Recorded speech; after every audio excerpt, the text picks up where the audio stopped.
भगवते वासुदेवाय। नारद उवाच एवं सुरादयः सर्वे ब्रह्मरुद्रपुरःसराः नोपैतुमशकन्मन्युसंरम्भं सुदुरासदम्। साक्षाच्छ्रीः प्रेषिता देवैर्दृष्ट्वा तन्महदद्भुतम् अदृष्टाश्रुतपूर्वत्वात् सा नोपेयाय शङ्किता। प्रह्लादं प्रेषयामास ब्रह्मावस्थितमन्तिके तातप्रशमयोपेहि स्वपित्रे कुपितं प्रभुम्। तथेति शनकैराजन्महाभागवतोर्भकः उपेत्य भुवि कायेन ननाम विधृताञ्जलिः। स्वपादमूले पतितं तमर्भकं विलोक्य देवः कृपया परिप्लुतः उत्थाप्य तच्छीर्ष्णदधात्कराम्बुजं कालाहि वित्रस्तधियाङ्कृताभयम्। स तत्करस्पर्शधुताखिलाशुभः सपद्यभिव्यक्तपरात्मदर्शनः तत्पादपद्मं हृदि निर्वृतो दधौ हृष्यत्तनुः क्लिन्न हृदश्रुलोचनः। अस्तौषीद्धरिमेकाग्रमनसा सुसमाहितः प्रेमगद्गदया वाचा तन्यस्तहृदये क्षणः। प्रह्लाद उवाच ब्रह्मादयः सुरगणामुनयोऽथ सिद्धाः सत्त्वैकतानमतयो वचसां प्रवाहैः। नाराधितुं पुरुगुणैरधुनापि पिप्रुः किन्तोष्टुमर्हति समे हरिरुग्रजातेः। मन्येधनाभिजनरूपतपश्रुतौ यस्तेजप्रभावबलपौरुषबुद्धियोगाः नाराधनाय हि भवन्ति परस्य पुंसो भक्त्या तु तोष भगवान् गजयूथपाय। विप्राद्विषड्गुणयुतादरविन्दनाभपादारविन्दविमुखाच्छ्वपचं वरिष्ठम् मन्ये तदर्पितमनोवचने हितार्थप्राणं पुनाति सकुलं न तु भूरिमानः। नैवात्मनः प्रभुरयं निजलाभपूर्णो मानं जनादविदुषः करुणो वृणीते। यद्यज्जनो भगवते विदधीतमानं तच्चात्मने प्रतिमुखस्य यथा मुखश्रीः। तस्मादहं विगतविक्लव ईश्वरस्य सर्वात्मना महि गृणामि यथा मनीषम्। नीचोजया गुणविसर्गमनुप्रविष्टः पूजेत येन हि पुमाननुवर्णितेन।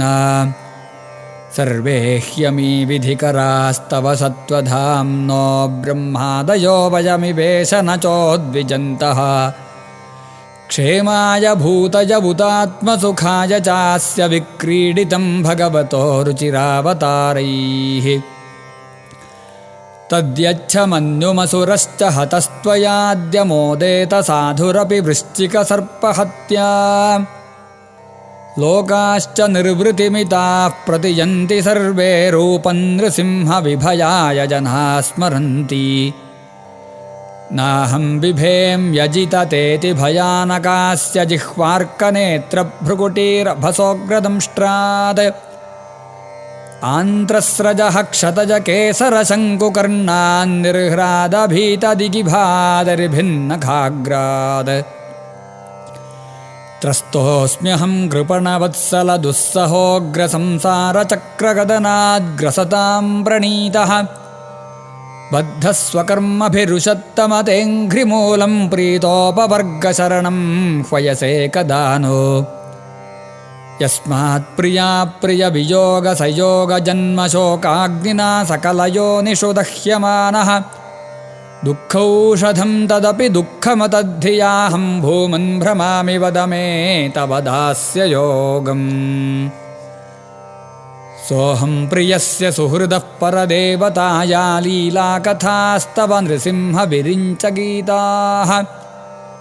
अञ्जस्तितर्म्यनुगृणन् गुणविप्रमुक्तो दुर्गाणि ते पदयुगालय हंससङ्गः।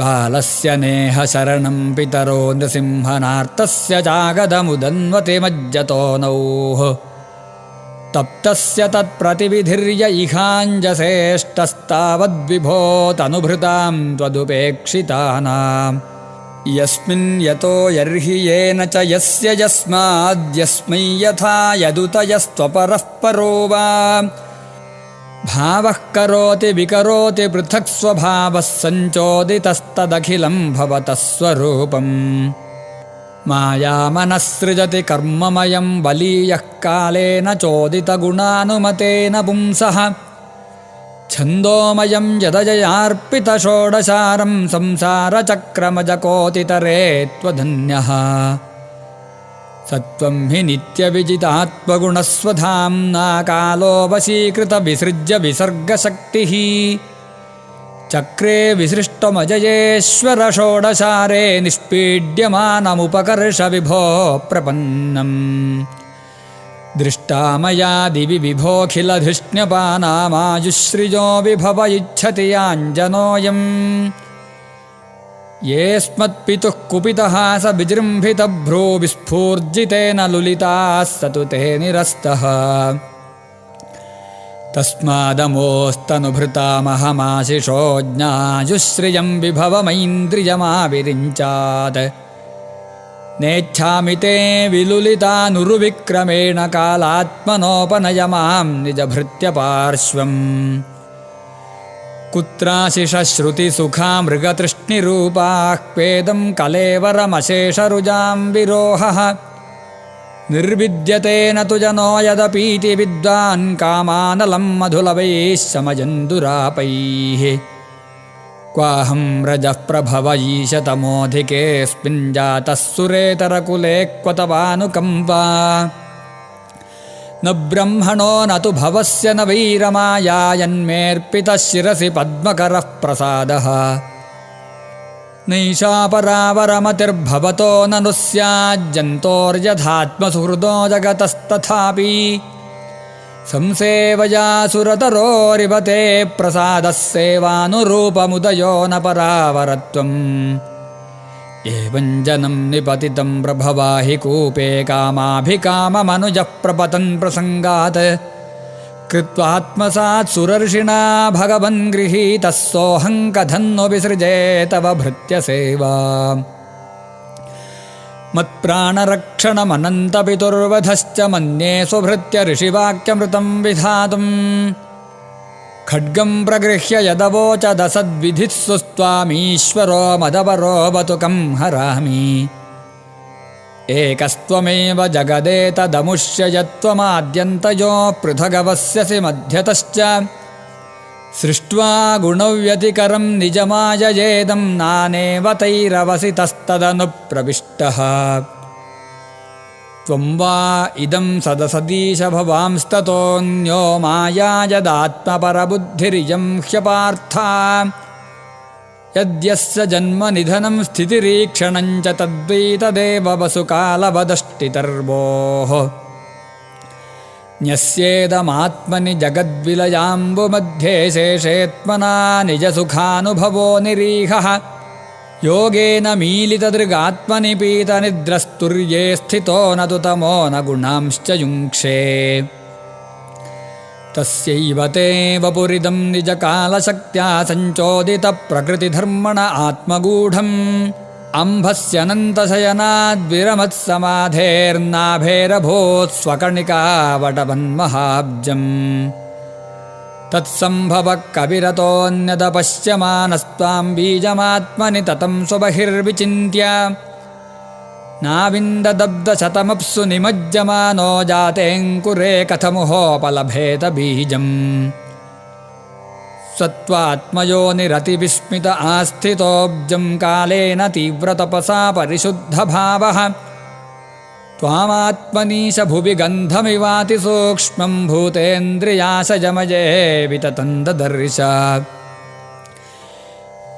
एवं सहस्रवदनाङ्घ्रिशिरः करोरुनासास्य कर्णनयनाभरणायुधाढ्यम् मायामयं सदुपलक्षितसन्निवेशं दृष्ट्वा महापुरुषमापमुदं विरिञ्चः तस्मै भवान् हयशिरस्तनुवञ्च बिभ्रद्वेदद्रुहावतिबलो मधुकैटभाख्यौ हत्वा न यच्छ्रुतिगणांस्तु रजस्तमश्च सत्त्वं तव प्रियतमां तनुमामनन्ति इत्थनृतिर्यगृषिदेवझषावतारैर्लोकान् विभावयसि हंसि जगत्प्रतीपान् धर्मं महापुरुषपासियुगानुवृत्तं छन्नः कलो यदभवस्त्रियुगोऽथ सत्त्वम्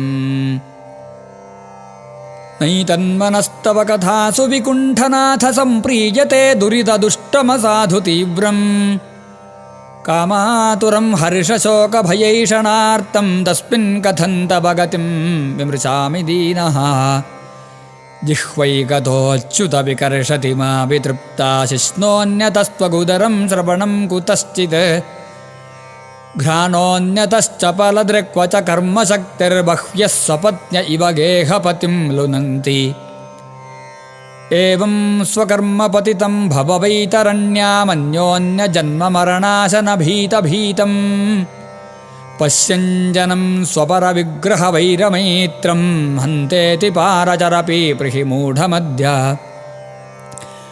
कोऽन्वत्र तेऽखिलगुरो भगवन् प्रयासवुत्तारणेस्य भवसम्भवलोपहेतोः मूढेषु वै महदनुग्रहार्तबन्धो किन्तेन ते प्रियजनाननुसेवतान्नः नैवोद्विजे परदुरत्यजवैतरण्यास्त्वद्वीर्यगायनमहामृतमग्नचित्तः शोचेततो विमुखचेतस इन्द्रियार्थमाया सुखाय भरमुद्वहतो विमूढान्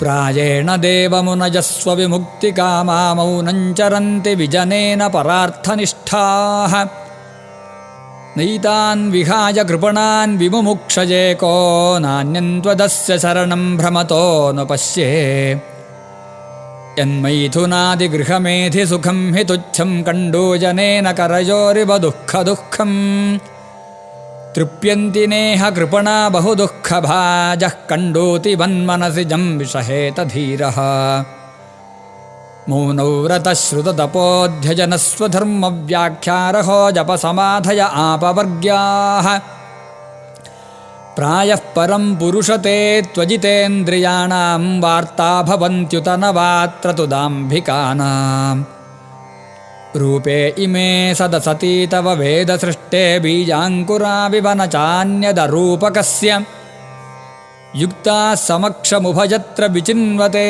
त्वां योगेन वह्निमिव दारुषु नान्यतः स्यात् त्वं वायुरग्निरवनिर्वियदम्बुमात्राः प्राणेन्द्रियाणि हृदयं चिदनुग्रहश्च सर्वं त्वमेव सगुणो विगुणश्च भूमन्नान्यत्वदस्त्यपि मनो वचसा निरुक्तम् नैते गुणानगुणिनो महदादयो जे सर्वे मनःप्रभृतयः सह देवमर्त्याः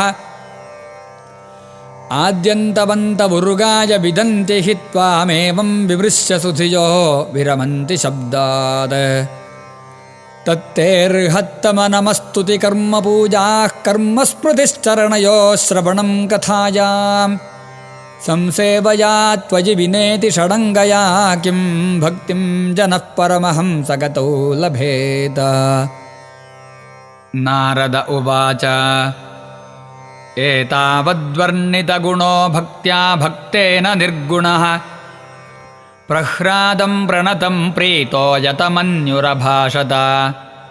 श्रीभगवानुवाच प्रह्लादभद्रभद्रन्ते प्रीतो हन्ते सुरोत्तम वरं वृणीष्वाभिमतं कामपूरोऽस्म्यहं नृणाम् मामप्रीणत आयुष्मन् दर्शनं दुर्लभं हि मे दृष्ट्वा मान्न पुनर्जन्तुरात्मानं तप्तुमर्हति प्रीणन्ति ह्यथमान् धीराः सर्वभावेन साधवः श्रेयस्कामा महाभागाः सर्वासामाशिषां पतिम् एवं प्रलोभ्यमानोऽपि वरैर्लोकप्रलोभनैः एकान्तित्वाद्भगवति नैच्छत्ता न सुरोत्तमः इति श्रीमद्भागवते महापुराणे पारमहंस्यां संहितायां